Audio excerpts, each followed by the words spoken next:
விடுதலை சிறுத்தைகளுடைய கட்சி என்பது அவருடைய நிலைப்பாட்டில், அவருடைய சொந்த கட்டுப்பாட்டில் இல்லை. காலத்திற்கும் திமுகவுக்கு பட்டியல் சமுதாய மக்களை வாக்கு வங்கிகளாக பயன்படுத்திக் கொண்டே இருப்பதா? திமுக தான் திட்டமிட்டு ஆதவ அர்ஜுனாவை விடுதலை சிறுத்தைகள் கட்சிக்குள் அனுப்புகிறது.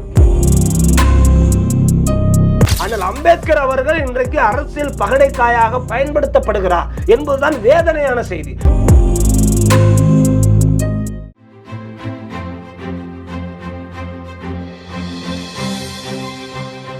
ஜெம் டிவி நேயர்கள் அனைவருக்கும் வணக்கம். ஜெம் டிவி அரசியல் ஆடுகள பகுதியில் நம்மோடு இணைந்துள்ள பறையர் பேரியக்கத்தின் தலைவர் சிவகுரு பறையனார் அவர்களை வரவேற்கலாம். ஐயா வணக்கம். வணக்கம். நலமா இருக்கீங்களா? நலமா இருக்கேன். நீங்க எப்படி இருக்கீங்க? இப்போ 2026 சட்டமன்ற தேர்தல் என்பது எல்லா அரசியல் கட்சிகளுக்கும் ஒரு சவால் நிறைந்த தேர்தலாகத்தான் பார்க்கப்படுகிறது. குறிப்பாக திமுக கூட்டணியில் இடம்பெற்றுள்ள விடுதலை சிறுத்தைகள் ஆட்சியிலும் பங்கு அதிகாரத்திலும் பங்கு என்ற ஒரு கோரிக்கையை முன்வைத்துள்ளது. அந்த கோரிக்கை தற்போது பேசு பொருளாக மாறி உள்ளது. அந்த விடுதலை சிறுத்தைகளுடைய கோரிக்கை 2026 நிறைவேறுவதற்கான வாய்ப்பு இருக்கின்றதா?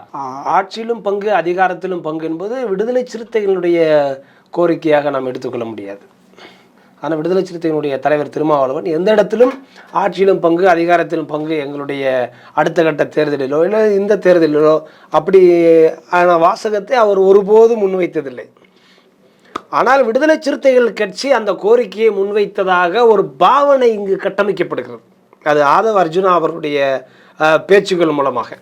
ஆதவ அர்ஜுனா பேசியது விடுதலை சிறுத்தைகளுடைய கட்சியினுடைய கொள்கை, அவருடைய கருத்து இல்லை, அவருடைய சொந்த கருத்து என்று விடுதலை சிறுத்தைகளுடைய கட்சியினுடைய தலைவர் திருமாவளவனே பேசியிருக்கிறார். ஆக அந்த வகையிலே ஆட்சியிலும் பங்கு அதிகாரத்திலும் பங்கு என்பது விடுதலை சிறுத்தைகளுடைய முழக்கமாக நாம் எடுத்துக்கொள்ள முடியாது. அது ஆதவ அர்ஜுனாவுடைய சொந்த கருத்து. இது திருமாவளவன் சொன்னது. ஒரு கட்சியினுடைய கருத்தாக இருந்தால், ஒரு கொள்கையாக இருந்தால் அது தலைவர் தீர்மானிக்க வேண்டிய இடத்தில். அதற்கு முன்பு நாம் ஒன்றை புரிந்து கொள்ள வேண்டும். விடுதலை சிறுத்தைகள் கட்சி என்பது இப்பொழுது யதார்த்தமான சூழ்நிலையில் அந்த கட்சியினுடைய தலைவர் திருமாவளவன் அவருடைய கையில் கட்டுப்பாட்டில் இல்லை என்பதுதான் உண்மை. விடுதலை சிறுத்தைகளுடைய கட்சி என்பது அவருடைய நிலைப்பாட்டில், அவருடைய சொந்த கட்டுப்பாட்டில் இல்லை. வேறு யாருடைய கட்டுப்பாட்டில் இயங்குகிறது? இப்பொழுது விடுதலை சிறுத்தைகள் கட்சியை நிர்வகிக்கிற அதிகாரப்பூர்வமான தலைவர் என்றால் இப்பொழுது பரபரப்பாக பேசப்படுகிறதுக்கான காரணம் ஆக திகழ்ந்தவர் ஆதவ அர்ஜுனா தான். ஆக ஆதவ அர்ஜுனா தான் இன்றைக்கு ஆட்சியிலும் பங்கு அதிகாரத்திலும் பங்கு என்பதை பேசுபொருளாக ஆக்கியிருக்கிறார் இன்றைய சூழலில். ஆனால் அரசியல் வட்டாரத்தில், தமிழக அரசியலில் ஆட்சியிலும் பங்கு அதிகாரத்திலும் பங்கு, கூட்டணி ஆட்சி தான் வேண்டும் என்பதை முதலாக தெளிவாக பேசியவர் பாஜகவினுடைய மாநில தலைவர் அண்ணாமலை அவர்கள் தான். கூட்டணி ஆட்சி தான் தமிழகத்தில் வேண்டும், வரக்கூடிய 26 சட்டமன்ற தேர்தலில் கூட்டணி ஆட்சி அமைந்தே தீரும் என்பத கருத்தை எல்லாம் முன்வைத்து ஆழமாக பேசியவர் பாஜகவினுடைய தலைவர் அண்ணாமலை அவர்கள் தான். ஏனால் பாஜக தமிழ்நாட்டில் தனித்து ஆட்சி அமைக்க முடியாது என்பதை உணர்ந்து அந்த கருத்தை அவர் உணர்ந்து என்பதாக இல்லை, அவர்களுடைய கட்சி, அவர்களுடைய சித்தாந்தம் அடிப்படையிலே மத்தியிலே இன்றைக்கு கூட்டணி ஆட்சி அமைத்துக் கொண்டிருக்கிறார்கள். அதே நேரத்தில் கூட்டணி ஆட்சியிலும் சரி, குறிப்பாக பட்டியல் சமுதாய மக்களுக்கு சரிநிகராக பிரதிநிதித்துவம் கொடுத்திருக்கிறார்கள். ஆக அதே அந்த நிலைப்பாட்டை தமிழ்நாட்டிலும் நாம் முன்னெடுக்க வேண்டும், தமிழ்நாட்டில் ஒரு மாற்று அரசியலாக இருக்க வேண்டும் என்கிற அடிப்படையிலே அண்ணாமலை அவர்கள் தலைவராக பொறுப்பேற்ற உடனே இந்த முழக்கத்தை முன்வைத்தார். அதற்கு பின்பு சமீபத்தில் அவர் லண்டன் பயணத்திற்கு சென்ற பிறகு அதே கருத்தை ஆதவ அர்ஜுனா மீண்டும் பிரதிபலித்திருக்கிறார். அதுதான். ஆக அதற்கு பின்பு காங்கிரஸ் கூட மாநில தலைவர் அவர்களுடைய குரல் கூட நாங்களும் ஆட்சியில் பங்கு அந்த கேட்டால் என்ன என்கிற ஒரு முழக்கமும் அவர்களும் மெல்ல துளிர்விட ஆரம்பித்தது. காங்கிரஸ் அந்த கோரிக்கை காங்கிரஸ் தரப்பிலிருந்து காங்கிரஸ் தரப்பிலிருந்து அதனுடைய மாநில பொதுச் செயலாளர் அதிகாரப்பூர்வமாக கடிதம் எழுதியிருக்கிறார் ஸ்டாலின் அவர்களுக்கு. சரவணன் அவர்கள் கடிதம் எழுதியிருக்கிறார். ஆட்சியிலும் பங்கு அதிகாரத்திலும் பங்கு, எங்களுக்கும் சரிநிகரான பங்கு வேண்டும் என்று. மரியாதைக்குரிய காங்கிரசுடைய தலைவராக இருக்கிற அண்ணன் செல்வ பிறந்தை அவர்களும் ஒரு இடத்துல அவர் பேசியிருக்கிறார். நாங்களும் கடைசி வரையிலும் வாக்கு செலுத்திவிட்டே இருக்க வேண்டுமா, நாங்களும் தமிழகம் முழுவதிலும் நாங்கள் வீரியமாக செல்விடுவோம், முன்பு போல காங்கிரஸ் ஆட்சி பிடிக்கும் என்று பேச தொடங்கினார், பேசியிருக்கிறார். ஆக அண்ணாமலை அவர்களுடைய குரல் எழுந்தவுடன் ஆதவ அர்ஜுனா அவர்கள் பேசியிருக்கிறார். பொதுவாக அதற்கு பின்புதான் தமிழக அரசியலில் பேசுபொருளாக இருக்கிறது. இந்த சூழ்நிலையில் விடுதலை சிறுத்தைகள் கட்சியினுடைய நினைவிற்கும் உங்களுக்கு விடுதலை சிறுத்தைகள் கட்சியினுடைய தலைவர் திருமாவளவன் அவர்களுடைய ட்விட்டர் தளத்திலிருந்து ஆட்சியிலும் பங்கு, அதிகாரத்திலும் பங்கு, கூட்டணியிலும் பங்கு என்று அவர் கேட்டுவிட்டு உடனடியாக அழித்து விட்டதையும் நீங்கள் பார்க்க முடியும். ஆமா, அதை அவர் என்னுடைய அட்மின் அந்த குரலை அவர் போட்டு விட்டார், நானல்ல என்று விலகிவிட்டார். அதன் பின்புதான் ஆதவர்ஜுனா அவர்கள் வெளிப்படையாக பேச ஆரம்பிக்கிறார். ஆக ஆட்சியிலும் பங்கு, அதிகாரத்திலும் பங்கு என்று கேட்கிற துணிச்சல் கூட திருமாவளவன் அவர்களுக்கு இல்லை. அப்படி இருக்கும்போது விடுதலை சிறுத்தைகள் ஆட்சியிலும் பங்கு, அதிகாரத்தில் கேட்பது என்பதை முற்றிலுமாக நாம் ஏற்க முடியாது. ஏன்னா விடுதலை சிறுத்தைகள் கட்சி தொடங்கிய காலகட்டத்திலிருந்தே இந்த கோரிக்கையை முன்வைத்து தான் அரசியல் செய்து வருவதாக அதை நாம் ஏற்றுக்கொள்கிறோம். விடுதலை சிறுத்தைகள் கட்சி விடுதலை சிறுத்தைகள் கட்சி இடையில அந்த கட்சியுடைய துணை பொதுச் செயலாளராக இருந்த ஆதவ அர்ஜுனா வெளிப்படையாக பேசினார். அவரும் விசிகாவுடைய கட்சி கட்டுப்பாட்டு விதிகளை மீறியதாகவும் அந்த கட்சி நிர்வாகிகளுடன் உடன்பட்டு செல்லவில்லை என்ற காரணத்துக்காகவும் இடைநீக்கம் செய்யப்பட்டுள்ளார். அதை உள்ளபடியே இருக்கிறோம். விடுதலை சிறுத்தைகள் கட்சி என்னவோ தொடங்கும் பொழுது அடிப்படையில் பட்டியல் சமுதாய மக்களுக்கான, பறையர் சமுதாய மக்களுக்கான வாழ்வியல், பொருளாதார முன்னேற்றம், குறிப்பாக அரசியல் முன்னேற்றம், தலைகீழ் மாற்றம் இதற்காகத்தான் தொடங்கப்பட்டது என்பது என்னவோ உண்மைதான், இல்லை மறுக்கவில்லை. ஆனால் தொடங்கப்பட்ட நோக்கத்திற்காக இன்றைக்கு விடுதலை சிறுத்தைகள் இயங்குகிறதா என்றால் இல்லவே இல்லை என்றுதான் சொல்ல முடியும். எப்படி சொல்றீங்க? தலைவர் திருமாவளவன் அந்த கட்சியினுடைய தலைவர் வெளிப்படையாக பேசுகிறார். எங்களுக்கு ஆட்சி அதிகாரத்தில் பங்கு என்பதை எங்களுக்கு இலக்காக நாங்கள் எடுத்துக்கொள்ளவில்லை. ஒரு முதல்வர் பதவி என்பது எனக்கு வியோ பதவிக்கு சமமானது என்று விடுதலை சிறுத்தைகள் தலைவர் திருமாவளவன் தான் பேசியிருக்கிறார். ஆக பதவிக்காக நாங்கள் இல்லை என்று அவர் வெளிப்படையாக பேசுகிறார். அப்படி இன்றைக்கு ஆட்சியிலும் பங்கு, அதிகாரத்திலும் பங்கு என்பதற்காகத்தான் நாங்கள் இயங்குகிறோம் என்றால் ஆதவ அர்ஜுனாவை நீக்க வேண்டிய அவசியம் என்ன? அவர் கட்சி நிர்வாகிகளுடன் ஒன்றிணைத்து போகல, கட்சியினுடைய கட்டுப்பாடு தான் என்ன? அப்ப திமுகவுக்கு அடிமையாக இருப்பதா? காலத்திற்கும் திமுகவுக்கு பட்டியல் சமுதாய மக்களை வாக்கு வங்கிகளாக பயன்படுத்திக் கொண்டே இருப்பதா? ஒத்துக்கொள்ளலாமே. ஆக கட்சியினுடைய நோக்கம் என்ன? கட்சியினுடைய செயல் திட்டம் என்ன? கட்சி எதற்காக தொடங்கப்பட்டது? ஆக ஆதவ அர்ஜுனா நேற்று வந்தவர். ஆதவ அர்ஜுனா விடுதலை சிறுத்தைகளுடைய சாதாரண அடிநிலை கடைநிலை பொறுப்பாளர் என்றால் கூட 10-15 வழக்குகள் இருக்க வேண்டும் என்று பேசிய திருமாவளவன் திடீரென்று ஒருவரை துணை பொதுச் செயலாளராக நியமிக்கிறார். காரணம் என்ன? ஆக விடுதலை சிறு யதார்த்த உண்மை என்னவென்றால் இந்த 2026 தேர்தலை மையப்படுத்தியும் விஜய் அவர்கள் அந்த புத்தக வெளியீட்டில் ஆதவ அர்ஜுனா பேச வேண்டிய நோக்கமும் கூட இன்றைக்கு திராவிட முன்னேற்ற கழகம், இந்த திராவிட மாடல் ஆட்சி என்று சொல்லுகிற இந்த ஆட்சியினுடைய பட்டியல் சமுதாய மக்களுக்கு இழைக்கப்படுகிற கொடுமைகளினால் பட்டியல் சமுதாய மக்களுக்கு ஆட்சியிலும் அதிகாரத்திலும் பிரதிநிதித்துவம் இல்லை, நடைமுறையிலும் வாழ்வியலிலும் இவர்களுக்கான எந்த மாற்றமும் இல்லை, சமூக நீதி என்பது பேசளவில் இருக்கிறது, செயல்பாட்டில் இல்லை என்று பட்டியல் சமுதாய மக்கள் திராவிட முன்னேற்ற கழகத்தை முழுவதுமாக நிராகரிக்க தொடங்கிட்டார்கள். ஆக அதற்கான காரணங்களாக இன்னும் சொல்ல போனால் அந்த சக அமைச்சர்களும் எத்தனையோ இடங்களில் பட்டியல் சமுதாய மக்களை இழிவாக பேசியிருக்கிறார்கள். கட்சி நிர்வாகிகளும் பட்டியல் சமுதாய மக்களை, சேலத்தில் கூட கட்சியினுடைய முக்கிய பொறுப்பாளர் ஒருவர் பட்டியல் சமுதாய இளைஞர் ஒருவருடைய கோயிலுக்கு நுழைகிறார் என்பதற்காக சொல்லன வார்த்தைகளை பேசி இழிவுபடுத்தியிருக்கிறார். இப்படி சொல்லிக்கொண்டே போகலாம். RS பாரதி அவர்கள், தயாநிதி மாறன் அவர் தொடர்ந்து பட்டியல் சமுதாய மக்களை இழிவுபடுத்துகிறார்கள். ஆக இப்படியான போக்கை பட்டியல் சமுதாய மக்கள் ஒட்டுமொத்தமாக வரும் தேர்தலில் திமுகவை நாம் புறக்கணிக்க வேண்டும் என்கிற நிலையில் இருக்கிறார்கள்.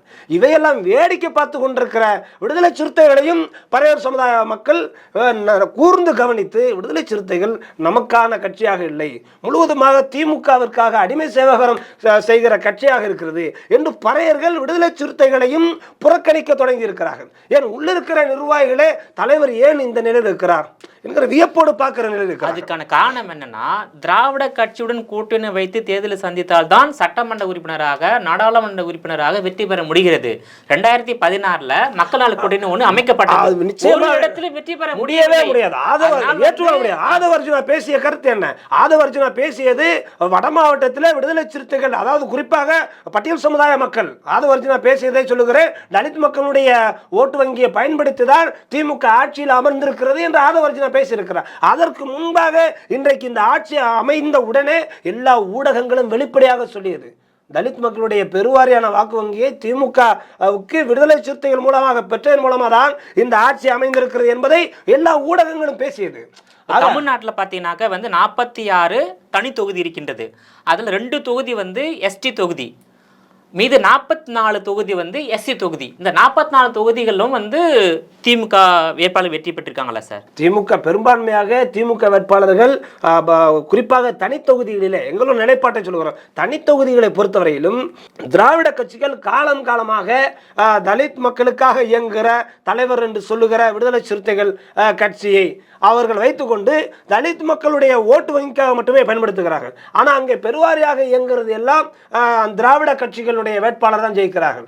அவர்களுக்கும் அம்பேத்கரிய கொள்கைக்கும் அவர்களுக்கும் தலித் மக்களுக்குடைய அந்த பிரச்சனைக்கு என்றாவது குரல் கொடுத்திருப்பார்களா என்றால் இல்லவே இல்லை. அது திராவிட முன்னேற்ற கழகத்தினுடைய தனித்தொகுதி வேட்பாளராக இருக்கட்டும், அண்ணா திராவிட முன்னேற்ற கழகத்தினுடைய வெற்றி பெற்ற தனித்தொகுதி வேட்பாளராக இருக்கட்டும். ஆக இவர்கள் எல்லாம் ஆனால் அம்பேத்கர் அவர்கள் கொடுத்த இடஒதுக்கீட்டில் தான் நாம் இந்த தனித்தொகுதி முறையில் வென்றிருக்கிறோம், தனித்தொகுதி முறை நமக்கு கிடைத்திருக்கிறது என்கிற எண்ணம் கூட இல்லை. அவர்களே வெளிப்படையாக பேசுகிறார்கள். கலைஞரால் நாங்கள் இந்த தொகுதியில வென்றோம் என்பார்கள். இன்றைக்கு இந்த பக்கம் அதிமுக காரர்கள் என்றால் அம்மாவால் நாங்கள் வென்றோம் என்பார்கள். அது ஆனால் தனித்தொகுதி வேட்பாளரை தவிர பொது தொகுதி வேட்பாளர் யாரும் அப்படி சொல்ல மாட்டார்கள். காரணம் அவர்களுக்கு தெரியும் இது அரசியலமைப்பு சட்டத்தின்படி நமக்கு இந்த சீட்டு கிடைத்திருக்கிறது என்று. ஆனால் தனித்தொகுதி வேட்பாளர்கள் மட்டும் அவர்கள் இந்த கட்சிகளால் வென்றோம் என்கிற நிலை இருக்கிறது. ஆக அதை பயன்படுத்தி கொண்டு ஓட்டு வங்கியாக தனித்தொகுதிக்காக அந்த இடஒதுக்கீட்டுக்காக மட்டுமே விடுதலை சிறுத்தைகளை பயன்படுத்துகிற நிலையும் இருக்கிறது. ஆக விடுதலை சிறுத்தைகள் இந்த இடத்துல என்ன செய்ய வேண்டும்? அவர்கள் சரிநிகராக எங்களுக்கு ஆட்சியிலும் பங்கு அதிகாரத்திலும் பங்கு என்று கேட்கிற இடத்தில் இருக்க வேண்டும்.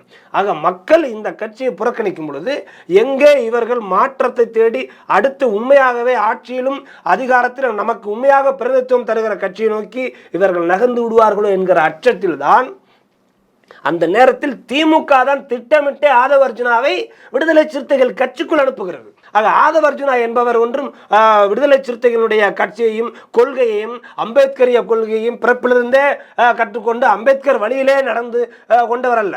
ஆக விடுதலை சிறுத்தைகள் கட்சி என்றால் தலித் மக்களுக்கான கட்சி, அம்பேத்கர் வழியில் இருக்கிற கொள்கை வழி கட்சி என்று பேசப்படுகிறது, சொல்லப்படுகிறது. ஆனால் அப்படிப்பட்ட கட்சியில் அம்பேத்கரிய கொள்கைக்கும் பட்டியல் சமுதாய மக்களுக்கும் துளியளவும் அவர்களை பற்றியும் சிந்திக்காத ஒருவரை திடீரென்று துணை பொதுச் செயலாளராக நியமிக்கிறார்கள் என்றால் திமுக மீதும் விசிக மீதும் விடுதலை சிறுத்தைகள் மீதும் இருக்கிற அதிருப்தியில் இருக்கிற பட்டியல் சமுதாய மக்களை திருப்திப்படுத்துவதற்காக ஆதவ அர்ஜுனா மூலமாக ஒரு குரலை பேச வைக்கிறார்கள். ஆக அந்த குரல் பேசி உடனடியாக அங்க இருக்கிற இரண்டாம் கட்ட தலைவர்களாக இருக்கிற விடுதலை சிறுத்தைகளுடைய இரண்டாம் கட்ட தலைவர்கள், பறையர் சமுதாய மக்கள், பட்டியல் சமுதாய மக்கள் நமக்கு ஆட்சி அதிகாரத்திற்கு நேராக பேசுவதற்கு இந்த கட்சி இருக்கு நம்புவார்கள் என்று இவர்கள் நினைத்தார்கள். ஆனால் திருமாவளவனுடைய அந்த நாடகம் என்பது அரசுக்கும் இன்றைக்கு இருக்கிற அரசுக்கு என்பதை விட திமுகவிற்கு தெளிவாக தெரிந்துவிட்டது. ஆக உடனடியாக நெருக்கடி கொடுத்து ஆதவ அர்ஜுனாவை நீக்க வேண்டும் என்கிறார். ஆதவ அர்ஜுனாவே திமுகவில் இருந்தபோது திமுகவுக்கும் ஆதவ அர்ஜுனாவுக்கும் ஏற்பட்ட கருத்து வேறுபாட்டால் தான் கட்சியிலிருந்து விலகி விசிகாவில் சேர்ந்ததாக சொல்லப்படுகிறது. அவையெல்லாம் மக்களை நம்ப வைப்பதற்கான நாடகம். வெளிப்படையாக சொல்லுகிற இன்றைக்கு அண்ணல் அம்பேத்கர் அவர்களுடைய பிம்பத்தை வைத்து இன்றைக்கு பட்டியல் சமுதாய மக்களுடைய வாக்கு வங்கி எந்த பக்குவத்திற்காக இழுக்க வேண்டும் என்கிற ஒரு மிகப்பெரிய ஒரு அரசியல் நாடகம் இங்கு நடந்து கொண்டிருக்கிறது. ஆக பட்டியல் சமுதாய மக்கள் குறிவைத்து இன்றைக்கு ஓட்டு வங்கியாக பயன்படுத்தப்படுகிறார்கள். அதற்காகத்தான் இவர்கள் திடீரென்று எல்லாருக்குமான தலைவர் அம்பேத்கர் என்கிற நூலை வெளியிட்டு இன்றைக்கு விஜய் அவர்கள் அரசியல் பிரவேசத்திற்கு வெளியே வந்தவுடனே அவர் இதுவரையிலும் பட்டியல் சமுதாய மக்களுக்காக ஏதாவது குரல் கொடுத்திருப்பாரா என்றால் இல்லை. ஆனால் அவர் திடீரென்று தலித் தலைவரை போல தன்னை காட்டிக் கொள்வதற்காக ஒரு முயற்சி இன்றைக்கு நடந்து கொண்டிருக்கிறது. காரணம் என்ன என்றால் இன்றைக்கு விடுதலை சிறுத்தைகள் மீதும் திராவிட மாடல் அரசு மீதும் திமுக மீதும் பட்டியல் சமுதாய மக்களுக்கான ஒரு அதிருப்தி இருக்கிறது. அதை விஜய் அம்பேத்கரை மையப்படுத்தி ஈவே ராமசாமியை மையப்படுத்தி அவரை இயங்க வைத்து விட்டு அவர் பின்னால் இருக்கிற இந்த அலைகளை வேறு வேவு பார்ப்பதற்காக இவர்களுடைய அரசியல் நாடகம் இருக்கிறது. ஆக அதிலும் இவர்கள் மீண்டும் ஒருவரை அனுப்புகிறார்கள். அதுதான் ஆதவ அர்ஜுனா அவர்கள். ஒட்டுமொத்தமாக அண்ணல் அம்பேத்கர் அவர்கள் இன்றைக்கு அரசியல் பகடைக்காயாக பயன்படுத்தப்படுகிறார் என்பதுதான் வேதனையான செய்தி. அது குறிப்பாக இந்த திமுக திராவிட கூடாரத்தினால் அண்ணல் அம்பேத்கர் படாத பாடுபட்டு கொண்டிருக்கிறார். ஆக பட்டியல் சமுதாய மக்கள் ஒன்றும் முட்டாள்கள் அல்ல, அறிவுபூர்வமான சமுதாயம். உண்மையாகவே இவர்கள் அம்பேத்கரை மையப்படுத்தி இந்த மக்களை பயன்படுத்துவதற்காக ஒரு நாடகம் ஆடிக்கொண்டிருக்கிறார்கள். அது மக்களிடத்தில் சிறிதும் துளி அளவு கூட எடுபடாது என்பதுதான் உண்மை. ஆக அந்த விதத்திலே ஆதவ அர்ஜுனா அவர்கள் என்ன பேசினாலும் சரி, இன்றைக்கு ஆதவ அர்ஜுனா அவர்கள் நேற்று வரையிலும் அவர் பேசியதை சொல்லுகிறேன், இன்றைக்கு மன்னராட்சி முறையை நாம் ஒழிக்க வேண்டும், ஆதவர்ஜுனா பேசியது. சரி, இதே மன்னராட்சி, இது மன்னராட்சி தான் என்பதை நீங்கள் சொல்லுகிறீர்கள். இந்த மன்னராட்சி வருவதற்கான காரணமாக இருந்தது யார்? இந்த தேர்தல் நீங்கள் தானே வேலை செய்தீர்கள். ஆக நீங்களே மன்னராட்சியை நிறுவுவீர்கள், நீங்களாகவே மன்னராட்சி முறையை வெளிப்பேன் என்று பேசுவீர்கள்.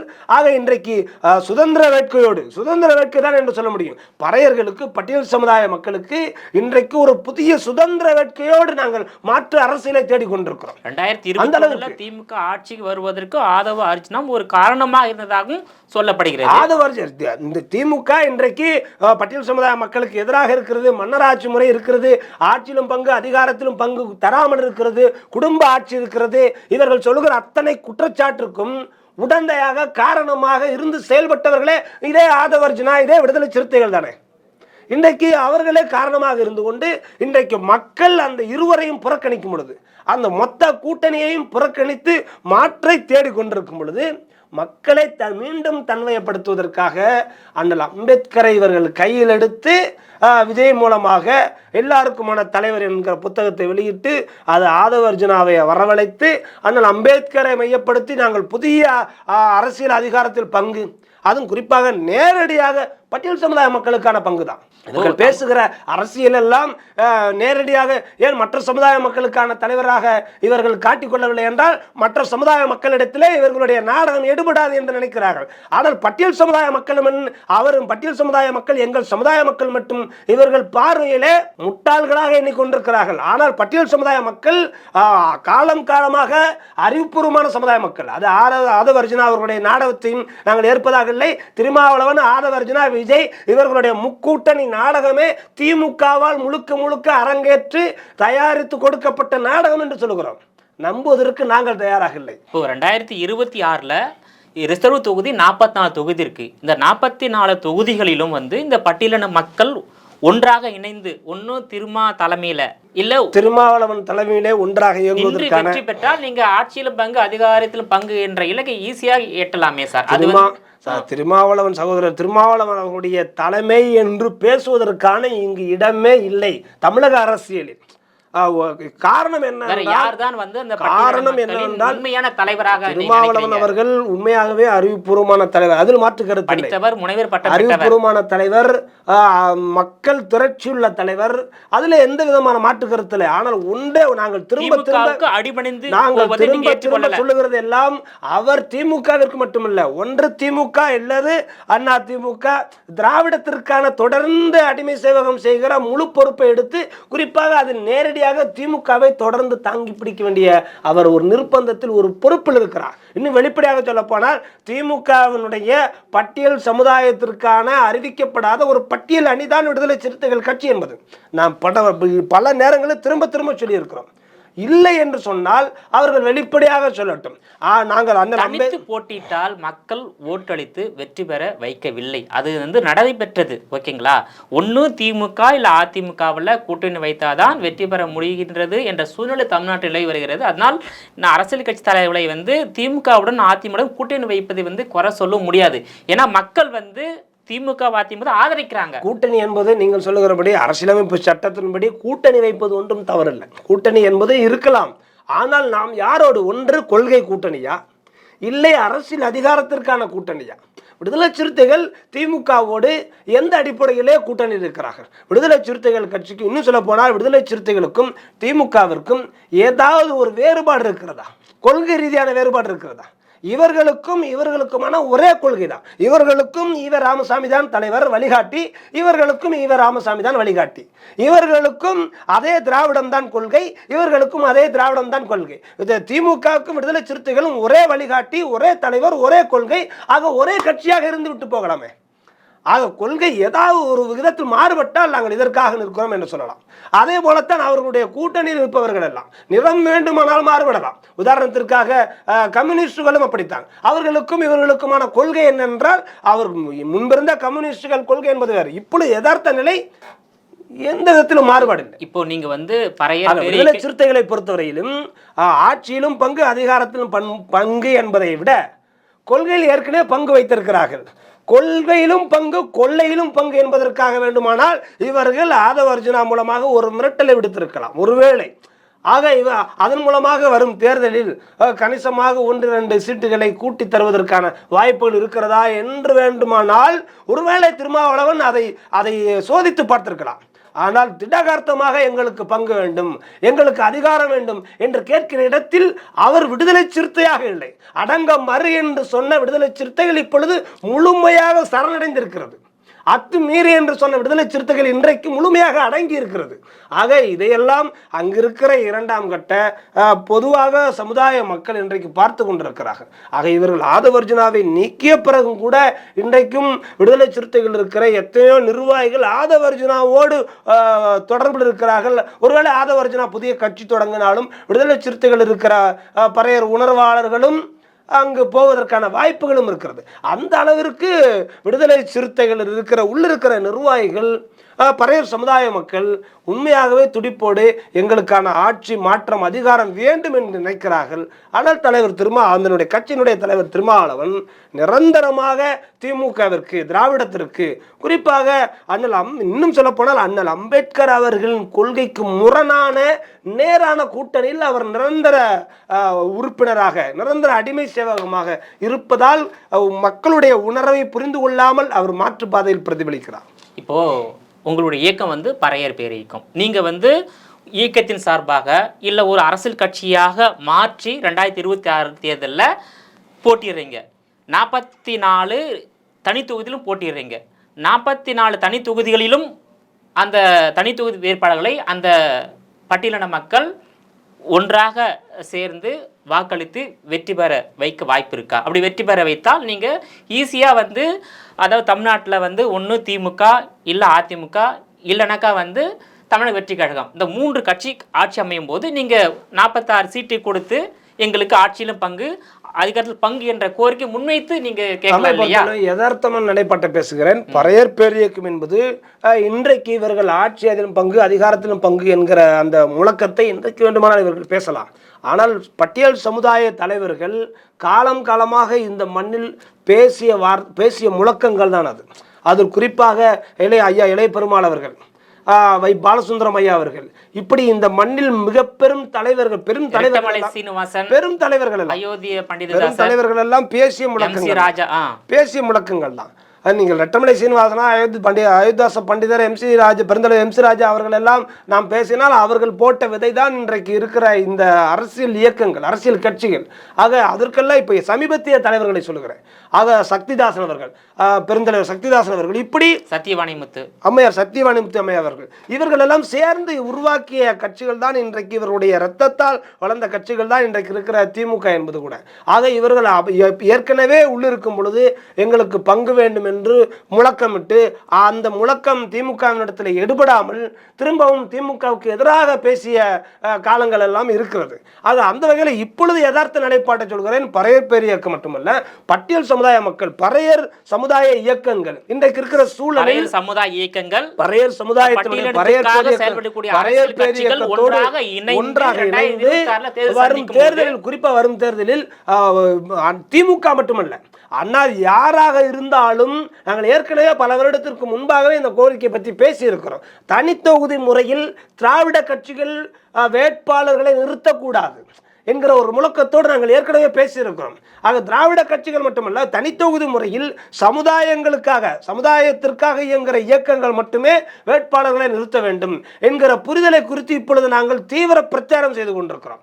ஆக தனித்தொகுதி முறையை முழுவதுமாக இயக்கங்கள் நாங்கள் கைப்பற்றி கொண்டால் அந்த இடத்தில் வரும் பொழுது அப்பொழுது சமூக நீதி பேசுகிற அல்ல, சமூக நீதியை நடைமுறைப்படுத்தி கொண்டிருக்கிற கட்சிகள் ஆட்சியில் இருக்கும் பொழுது அதற்கான வாய்ப்புகள் இருக்கும்.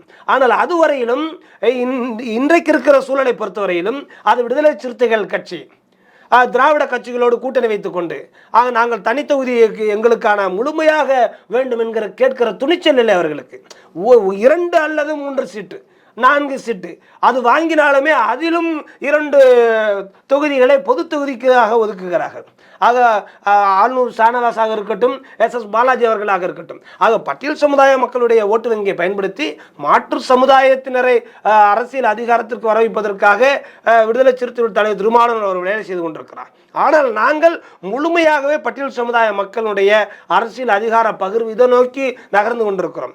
இந்த நகர்வைத்தான் திமுகவும் விடுதலை சிறுத்தைகளால் பொறுத்து கொள்ள முடியாமல் பட்டியல் சமுதாய இயக்கங்கள் நம்மை புறக்கணித்து, ஒருவேளை தனியாக 44 தொகுதி ரிசர்வ் தொகுதிகளிலும் தனி தொகுதிகளிலும் நின்று தேர்தலை சந்தித்து பிரச்சாரம் முன்னெடுத்தால் கூட அது விடுதலை சிறுத்தைகளுக்கு பின்னடைவாக இருக்கும், அது திராவிட கட்சிகளுக்கு பின்னடைவாக இருக்கும் என்கிற உணர்ந்துதான் இன்றைக்கு நேரடியாக அம்பேத்கரை கையில் எடுத்து விஜயை வைத்து இயக்குகிறார்கள். ஆனால் அம்பேத்கர் அவர்களை வைத்து ஆதவர்ஜுனா அவர்களை பேச வைக்கிறார்கள்.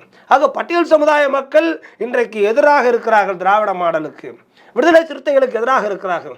ஒன்று தனியாக நின்று இவர்கள் பிரச்சாரம் செய்யக்கூடும், இல்லை மத்தியில் பாஜக இவர்களுக்கான அரசியல் அதிகார பகிர்வு வழங்கி இருக்கிறது என்று கொள்கை அடிப்படையில் இவர்கள் ஒன்றிணையாவிட்டாலும் அரசியல் அடிப்படையில் நமக்கும் இவர்களுக்குமான அரசியல் உடன்பாடு ஏற்பட்டு எங்களுக்கு ஆட்சி அதிகாரம் வேண்டும் என்று இவர்கள் பாஜகவோடு ஒட்டுமொத்த இயக்கங்களும் பட்டியல் சமுதாய இயக்கங்களும் கூட்டணி வைத்து விடுமோ என்கிற அச்சத்தில் இன்றைக்கு திராவிட கட்சிகள் இருக்கிறது. விடுதலை சிறுத்தைகளும் குறிப்பாக அந்த அச்சத்தில் மிகுந்த அச்சத்தில் இருக்கிறார்கள். ஆகவே அந்த அடிப்படையில் இவர்கள் ஆதவர்ஜுனா, விஜய் இவர்கள் எல்லாவற்றையும் வைத்து நாங்கள் அரசியல் வேண்டும், அதிகாரம் வேண்டும் என்று இந்த மக்களை மடைமாற்றுவதற்காக புதிய ஒரு பாதையை தேர்வு செய்ய விடாமல் செய்வதற்கான யுக்திதான் திராவிட மாடல் கூட்டணியினுடைய நடிகர் உலகமகா நடிகர்கள் தான் திருமாவளவனும் நடிகர் விஜய் அவர்களும் ஆதவர்ஜுனா அவர்களும். அதில் இந்த மக்கள் பலிகடாவார்கள் என்று நினைக்கிறார்கள். மக்கள் உண்மையாகவே சுதாரித்து கொண்டார்கள், இவர்களுடைய வேடதாரத்தை அரசியலை புரிந்து கொண்டார்கள். நிச்சயமாக வரும் காலங்களில் வரும் தேர்தலில் பட்டியல் சமுதாய மக்கள், பறையர் சமுதாய இயக்கங்கள் இந்த எங்களை ஏமாற்றுகிற காலத்திற்கும் அடிமையாக நடத்துகிற திராவிட மாடலுக்கு தகுந்த பாடல் அடிப்பார்கள். அதாவது இரு திராவிட கட்சிகளும் அதிமுக திமுக பட்டியலின மக்களை ஏமாற்றுகிறது, அடிமையாக வைத்து ஆட்சி நடத்துகிறதுன்னு சொல்லியிருக்கீங்க.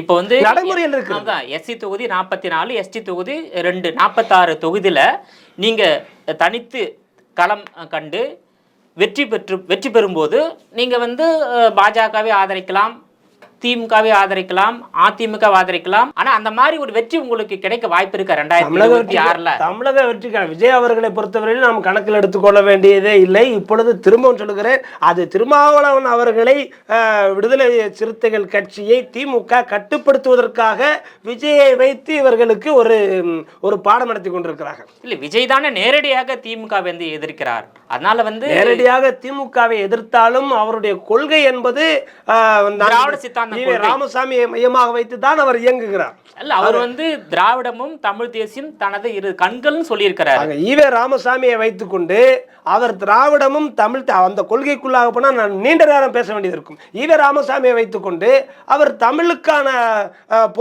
போராடுகிறேன், தமிழ் எனக்கு ஒரு கண் என்று சொல்வதற்கான வாய்ப்பே இல்லையே. தமிழையும் தமிழ் இலக்கியங்களையும் தமிழ் மொழியையும் திருக்குறளையும் தொல்காப்பியத்தையும் இழித்தும் பழித்தும் தொடர்ந்து இழிவுபடுத்தி பேசிய ஈவே ராமசாமியை வழிகாட்டியாக வைத்துக்கொண்டு விஜய் தமிழுக்காக தமிழ் இனத்திற்காக என்ன வேலை செய்ய போகிறார்? உங்களுடைய கொள்கை வழிகாட்டியாக இருக்கிற ஈவே ராமசாமி தமிழை இழுத்தும் படுத்தும் பேசியிருக்கிறார். தமிழனுக்கு இங்கு ஆள்வதற்கு தகுதியில்லை என்று பேசியிருக்கிறார். அப்படிப்பட்டவரை நீங்கள் வழிகாட்டியாக வைத்துக்கொண்டு விஜய் அவர்கள் அரசியலுக்கே தகுதியில்லை.